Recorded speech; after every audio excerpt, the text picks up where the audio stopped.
உண்டாவதாக. எல்லா புகழும் இறைவன் ஒருவனுக்கே. தொடர்ந்து நம்ம தினமுமே படிப்பினை தரக்கூடிய ஒரு நிகழ்வுகளை பார்த்து வரோம். இன்னைக்கு அதுல ரொம்ப ஒரு முக்கியமான ஒரு மரத்தை பத்தி பார்க்க போறோம். ஒரு மரம் 1500 வருடங்களுக்கு முன்னாடி இருக்குதுன்னு சொன்னா அது எவ்வளோ ஒரு புகழ்பெற்ற ஒரு விஷயமா இருக்கும். இன்னும் அல்லாஹுடைய அத்தாட்சியா இருக்கும்னு யோசிச்சு பாருங்க. 1500 வருடங்களுக்கு மேலாக ஜோர்டான்ல ஒரு மரம் இருந்து கொண்டே இருக்கு. வெறும் ஒரே ஒரு மரம் தான், வேற மரமே இல்லை அந்த இடத்துல. வெறும் ஒரு மரமே இத்தனை வருஷமா அந்த இடத்துல இருந்துகிட்டே இருக்குது. அதுக்குன்னு வந்து பாத்தீங்கன்னா பெருசா எந்த ஒரு கிளைகளும் இல்லை. அந்த ஒரு மரத்துடைய இது தனியா அந்த ஒரு பகுதியில மட்டும்தான் இருக்கோ தவிர அதோடைய வெரைட்டி கூட வேற எந்த இடத்துல இல்லைன்னு சொல்லலாம். அந்த மரம் வந்து பாத்தீங்கன்னா நபி ஸல்லல்லாஹு அலைஹி வஸல்லம் அவர்கள் ஓய்வெடுத்த மரமாக இருக்கு.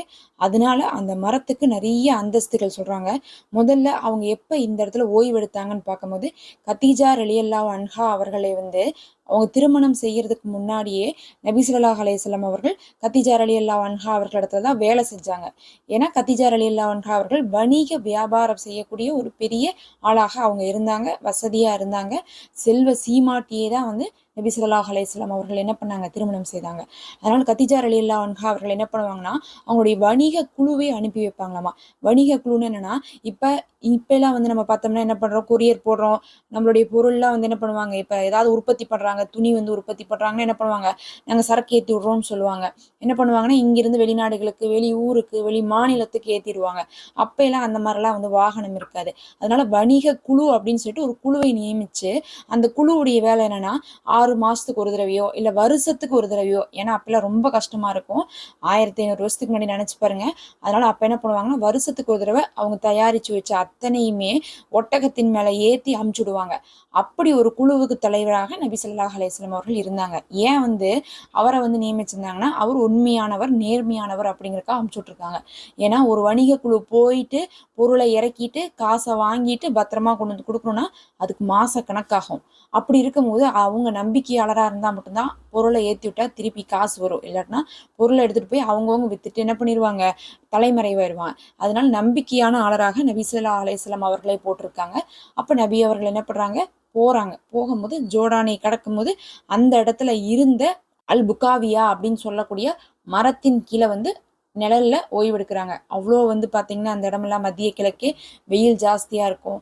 மாசக்கணக்கா டிராவல் பண்ணி போகும்போது இந்த மாதிரி மரக்கீழே தான் வந்து என்ன பண்ணுவாங்க, உட்காரணும், சாப்பிடணும், தூங்கணும், இதெல்லாம் பண்ண முடியும். அப்படி இந்த இடத்துல ஓய்வு எடுக்கிறாங்க. அவங்க ஓய்வு எடுக்கும் போது மரம் என்ன பண்ணுச்சுன்னா குமிஞ்சிச்சாமா. அதாவது மரம் நீளமா வளர்ந்துட்டு இருந்த மரம் என்ன ஆச்சாமா, அப்படியே வந்து நிழல் தருவதற்காக அப்படியே அடர்த்தியாகி அப்படியே கீழ் நோக்கி ஒரு குடை மாதிரி குமிஞ்சிச்சாமா. இப்போ ஒரு குடை வச்சா எப்படி இருக்கும், நமக்கு ஒரு கைப்பிடி இருக்கும், அதுக்கப்புறம் என்ன இருக்கும், குடை வந்து அப்படியே நம்மளை வந்து வெயிலிருந்தோ மழையிலிருந்தோ காப்பாத்துற மாதிரி என்ன ஆகும், மேல இருந்து கீழாப்புல ஒரு சாஞ்ச மாதிரி இருக்கும்ல. அதை வந்து சிலர் என்ன சொல்றாங்கன்னா மரம் வந்து சஜ்தா செஞ்சு அப்படியே வந்து மேல இருந்தது அப்படியே கீழே குமிஞ்சிச்சுங்கிறாங்க. அது ஆக்சுவலா சஜ்தா செஞ்சுன்னு சொல்லிட்டு நம்ம எடுத்துக்க கூடாது. ஏன்னா வந்து பாத்தீங்கன்னா உலகத்துக்கு வந்த எந்த நபிமார்களையுமே சஜ்தா செய்ய சொல்லி வந்து எந்த ஒரு உயிரினத்துக்கோ இல்ல வந்து யாருக்குமே அல்லாஹ் கட்டளையிடல. ஆதம் அலைஹிஸ்ஸலாம் அவர்களுக்கு மட்டும்தான் சஜ்தா செய்ய சொல்லி அல்லாஹ் மலக்குமார்களை கட்டளையிட்டான். அது கூட சொர்க்கத்துல தானே தவிர பூமியில கிடையாது. அப்படி இருக்கும்போது வந்து பாத்தீங்கன்னா இது வந்து சஜ்தா செஞ்சுன்னு நம்ம சொல்லாம அது அப்படி நிழல் தர்றதுக்காக ஒரு குடை மாதிரி வந்து அமைச்சு வந்துச்சு. இப்ப அந்த மரம் வந்து பாத்தீங்கன்னா நான் போடுறது எல்லாமே அந்த மரம் தான். நீங்க பாத்தீங்கன்னாவே தெரியும், பெருசா மரத்துடைய தண்டு கூட தெரியாது. தூரத்துல இருந்து பார்க்கும்போது அந்த கிளை மட்டுமே தெரியும். அதுக்குள்ள போயிட்டாவே அது ஒரு வீடு மாதிரி இருக்கும். அதாவது கீழே அந்த மரத்துக்கிட்ட போயிட்டீங்கன்னா நீங்க ஏதோ வீடு மாதிரி இருக்கும் அது பார்க்கறதுக்கு. உங்களுக்கு அவ்வளோ நிழல் தரும். இன்னும் சொல்ல போனா இத்தனை வருஷத்துல அங்க வந்து தண்ணி பூத்துறக்கே ஆள் இல்லை. தண்ணிலாம் வந்து அந்த மரத்துக்கு யாரும் இதுவரை பாய்ச்சதே கிடையாது. அங்க எப்ப வருஷத்துக்கு ஒரு தடவை வந்து மழை வருதோ அந்த சமயத்துல எடுத்துக்கிற தண்ணி தான். தண்ணியே இல்லாம அந்த மரம் நல்லா இருந்துட்டு இருக்குது. இதை தான் வந்து பாத்தீங்கன்னா இது ஒரு அதிசயமாக பார்க்கப்படுது. நபி அவர்கள் ஓய்வெடுத்த மரம், 1500 வருடமாக இருக்கக்கூடிய மரம், மரமே வந்து அதோடைய ஷேப்பை மாத்திக்கிச்சு. அதுக்கப்புறம் அந்த மரத்துக்கு கீழே இன்னும் போனா எப்பயுமே நிழலாக இருக்கும்.